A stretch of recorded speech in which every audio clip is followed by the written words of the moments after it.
بسم اللہ الرحمن الرحیم. میں ہوں اے ایس انصاری. یہ سرعام کی ٹیم بہت اچھا کام کر رہی ہے کہ اس قسم کے ڈھونگی حق خطیب سرکار جیسوں کا گھیرا تنگ کر رہی ہے.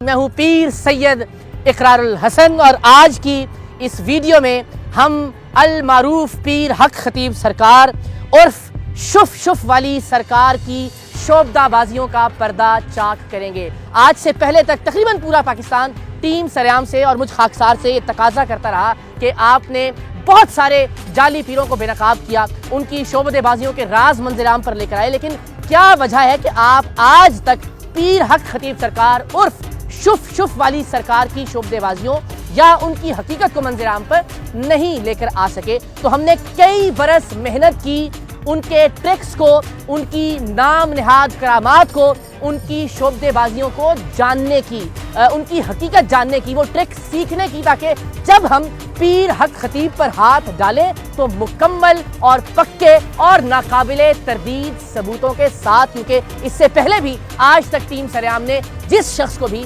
جس مافیا کو بھی، جس پیر کو بھی، جس فراڈ اور دھوکے کو بھی بے نقاب کیا ہے، ہم نے کوشش کی ہے کہ مکمل ناقابل تردید ثبوتوں کے ساتھ اسے بے نقاب کیا جائے. اور ہم نہیں چاہتے تھے کہ اتنے بڑے فتنے کو بے نقاب کرتے ہوئے ہمارے ثبوتوں میں کسی بھی طرح کی کوئی کمزوری، کمی یا پھر کوتاہی رہ جائے. تو ہم نے برسوں محنت کی ہے یہ ویڈیو آپ تک پہنچانے میں، اور پیر حق خطیب سرکار کی نام نہاد کرامات، ان کے ٹرکس، ان کے فراڈ، ان کی جال سازیوں اور ان کی شعبدہ بازیوں کو بے نقاب کرنے کے سلسلے کی آج پہلی ویڈیو ہے. اور اس ویڈیو میں ہم پیر حق خطیب سرکار عرف شف شف والی سرکار کو ببانگے دہل یہ چیلنج بھی دے رہے ہیں کہ وہ چاہیں تو ہمارے پاس تشریف لے آئیں، اور اگر کہیں تو ہم ان کے پاس آنے کے لیے تیار ہیں.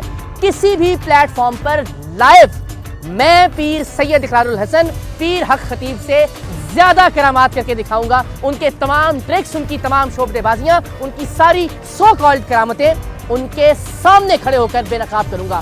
ظاہر ہے ہم پیر حق خطیب سرکار کے نام نہاد آستانے پر اس لیے بھی نہیں جانا چاہتے کہ انہوں نے اپنے گرد انسانوں کا ایک حصار قائم کر رکھا ہے، ایک ہیومن شیلڈ بنا رکھی ہے، اور وہاں جانے سے یقیناً دنگے اور فساد کا خدشہ اور اندیشہ ہے. اور ہمارا ہتھیار، ہمارا کیمرہ ہے، ہماری طاقت اس کے علاوہ اور کچھ نہیں ہے. سو ہم یا تو عوام کی طاقت سے وہاں جانا چاہتے ہیں، یا پھر اپنی تحقیق کی طاقت سے، اور اپنی تحقیق کی طاقت سے دنیا کو ان کے سامنے کھڑے ہو کر یہ بتانا چاہتے ہیں کہ اب تک یہ شخص ہزاروں لاکھوں لوگوں کو بے وقوف بنا رہا تھا، دین کے نام پر، مذہب کے نام پر، تصوف کے نام پر، اولیاء کرام کے نام پر اور کرامات کے نام پر. یہ سرعام کی ٹیم بہت اچھا کام کر رہی ہے کہ اس قسم کے ڈھونگی حق خطیب سرکار جیسوں کا گھیرا تنگ کر رہی ہے.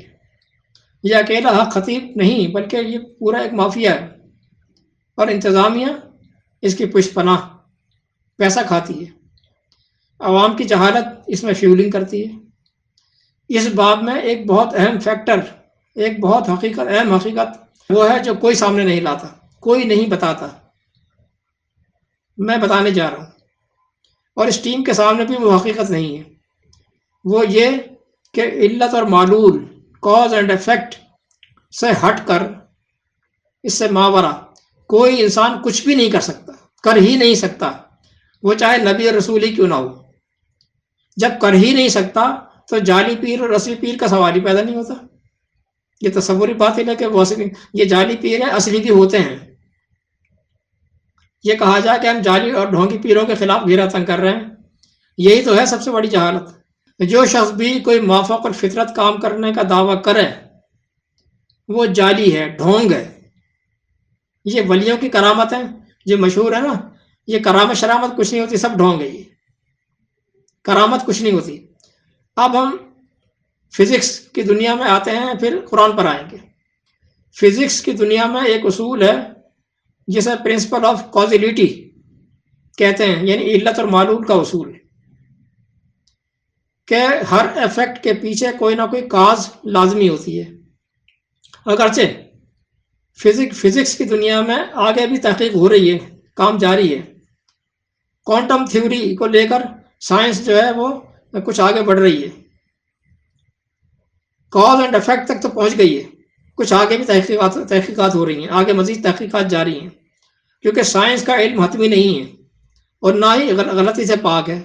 کیونکہ سائنس سائنس نام ہے knowledge of physical facts obtained by observation experiment. یہ اس کے جو ہے وہ ڈیفینیشن ہے. تجرباتی طریق پر آگے بڑھتی ہے. کسی نقطے پر جب سب کا اتفاق ہو جائے تو پھر اسے وہ فیکٹ کا نام دے دیتے ہیں. لیکن یہ حقیقت اپنی جگہ اٹل ہے کہ اس کائنات کو اس کے خالق سے زیادہ کوئی نہیں جان سکتا. کائنات کو اس کے خالق سے، اس کے کریٹر سے زیادہ کوئی نہیں جان سکتا. اور اسی قانون نے، یعنی اللہ کے اس قانون نے کاز اینڈ افیکٹ پر اپنی مہر ثبت کر دی ہے. اللہ کے قانون نے، اللہ نے اس پر اپنی مہر ثبت کر دی ہے کہ یہ ایبسلیوٹ فیکٹ ہے، ایبسلیوٹ فیکٹ، انڈینائبل فیکٹ. اور یہ اصول قرآن نے ایک جملے میں بیان کر دیا. کہتا ہے وَيَعْلَمُ مَا فِي السَّمَاوَاتِ وَمَا فِي الْأَرْضِ وَاللَّهُ عَلَىٰ كُلِّ شَيْءٍ قَدِيرٌ 3/29. اور وہ زمین اور آسمانوں میں جو کچھ بھی ہے سب کا سب جانتا ہے، سب کا جاننے والا ہے، سب کچھ جاننے والا ہے. اور زمین و آسمان کی ہر شے، کل شے کو اس نے بڑی سختی کے ساتھ قدر سے باندھ دیا ہے، قدر سے باندھ دیا ہے.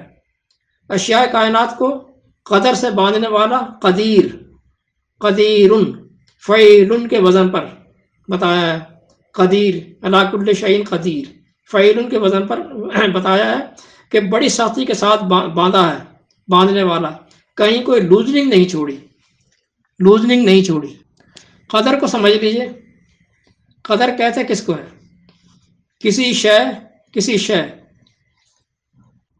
کسی شے کی انٹرنسک ویلیو کو، شے کے اندر کے داخلی ضابطے، شے کے اندر ہی موجود ہے وہ داخلی ضابطے، پیمانے، کہ اس کو ایسا اتنا ایسے کریں گے تو یہ ہو جائے گا، یوں کریں گے تو یوں ہو جائے گا، ایسا نہیں کریں گے تو نہیں ہوگا.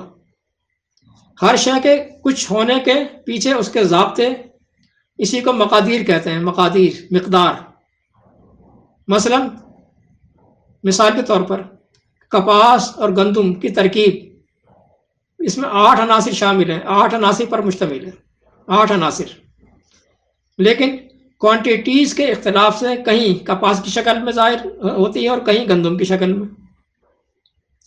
پانی میں 2 حصے ہائیڈروجن اور 1 حصہ آکسیجن ہے. 2 حصے ہائیڈروجن اور 1 حصہ آکسیجن. اگر مقدار کو ذرہ بھر بھی گھٹا بڑھا دیا، آگے پیچھے کر دیا، تو ایک زہر تیار ہوگا، زہر بن جائے گا. ہائیڈروجن اور آکسیجن دونوں مہلک گیسیں ہیں جن کے مختلف اوزان سے لاکھوں مرکبات تیار ہو سکتے ہیں. لیمن اور کالی مرچ ہر 2، ان کے اندر ہائیڈروجن کے 10 حصے اور کاربن کے 20 حصے موجود ہیں. لیکن ایٹمز کے فرق سے دونوں کی شکلیں، ذائقہ، تاثیر بدل گئی. لہذا کائنات کی ہر شے اپنے اندر ایک ضابطہ رکھتی ہے. وہ ضابطہ انسان توڑ نہیں سکتا. اسی وجہ سے ان اشیاء پر عمل اس کے ضابطے کے تحت ہی کر سکے گا. انسان ان اشیاء سے، ان کے ضابطوں کے تحت ہی کام لے سکتا ہے. اسی کو کہتے ہیں کہ انسان ہر کام فطرت کے تحت کر سکتا ہے، فطرت سے ہٹ کر نہیں، ما فوق الفطرت طریق پر نہیں. اور جو ایسا کر کے دکھا رہا ہے وہ حقیقت پر مبنی نہیں، حقیقت نہیں ہے، یقیناً ایک ڈھونگ ہے. اس کے پیچھے کوئی نہ کوئی ٹرک چھپی ہے جو دیکھنے والے کو معلوم نہیں. لوگ جیسے جادو کہتے ہیں، وہ بھی ایک اسی طرح کی دھوکے بازی ہوتی ہے. جادو کی تعریف یہ ہے کہ art of obtaining mysterious result by stage tricks، کسی چال بازی کے ذریعے حیرت انگیز نتیجہ حاصل کرنا، چال بازی کے ذریعے. یہ مافوق الفطرت نتائج جو دکھا رہا ہے ڈھونگی حق خطیب، اسے بہت سی چالیں بنا رکھی ہیں. چالیں پلانٹڈ لوگ ہیں، یہ سب چالیں ہی ہیں جن پر یہ ڈھونگ رچا کر عوام کو الو بناتا ہے. شف کر کے میرے موبائل کو آن تو کر کے دکھا دے یا آف کر کے دکھا دے، جلتی ہوئی لائٹ کو بغیر بٹن دبائے بجھا کر دکھا دے یا جلا کر دکھا دے. میری جیب میں کیا ہے یہ بتا دے۔ اصل میں کرامت کے چکر میں لوگ مارے جاتے ہیں۔ کرامت کیا چیز ہے؟ کرامت تو کوئی چیز ہی نہیں ہے۔ کرامت تو کروما یکرم، کروما کا مصدر ہے، مصدر، اور اس کے معنی ہے معزز ہونا، باعزت ہونا۔ اس میں موافق الفطرت طریق پر کچھ کر دکھانا کہاں سے آ گیا؟ کرامت کے معنی ہے معزز ہونا، باعزت ہونا۔ عجیب بات ہے صاحب یہ کہ ولیوں کی کرامت بھی ہوتی ہے، کوئی شے ہوتی ہے۔ جس وقت کرامت پبلک کے دماغ سے نکل گئی تو ان کی دکانوں کو تالے لگ جائیں گے۔ کرامت کی سنیں تو عبد القادر جیلانی کے ایک مرید خاص ہوا کرتے تھے، نور الدین شمس۔ وہ اپنے ملفوظات نمبر 593 میں لکھتے ہیں، کہتے ہیں کہ میں آج تک حیران ہوں کہ بغداد کے وزیر عبید اللہ یونس کو یہ توفیق کیسے حاصل ہو گئی کہ اس نے پیروں کے پیر کا گھر مسمار کر کے ان کی اولاد کو دربدر کر دیا۔ عبد القادر جیلانی کی قبر کھود ڈالی، ان کی ہڈیاں دریا دجلہ میں بہا دیں۔ یہ پیروں کے پیر خود کو کیوں نہ بچا سکے؟ النجوم الزہرانی نمبر 6 صفحہ نمبر 142۔ اب آتے ہیں ہم سب سے بڑے پیر محمد علیہ السلام رسول اللہ، ان کی طرف۔ اللہ ان سے ہی اپنے کلام پاک میں کہلوا رہا ہے، قرآن مجید میں کیا کہلوا رہا ہے؟ قل لا املک لکم ذرا ولا رشدا، لا املک لکم ذرا ولا رشدا، 72/21۔ آپ بتا دو سب کو، کہہ دو سب سے کہ میں بھی تمہارے لیے نہ کوئی نقصان پہنچانے کا اختیار رکھتا ہوں، نہ کوئی فائدہ۔ یقیناً یہ نفع نقصان ما فوق الفطرت طریق کی بات ہو رہی ہے، ورنہ فطرت اور ضابطوں کی روح سے تو ہر شخص نقصان پہنچا سکتا ہے، فائدہ ہی پہنچا سکتا ہے۔ روزانہ کا ہمارا مشاہدہ یہ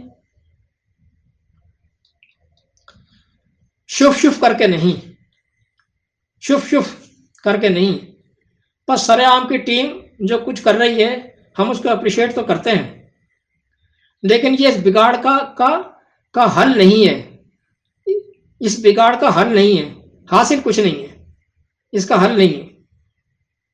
حل جو ہے اس کا وہ ہے کریکٹ اویئرنیس، پبلک کو دینا کریکٹ اویئرنیس۔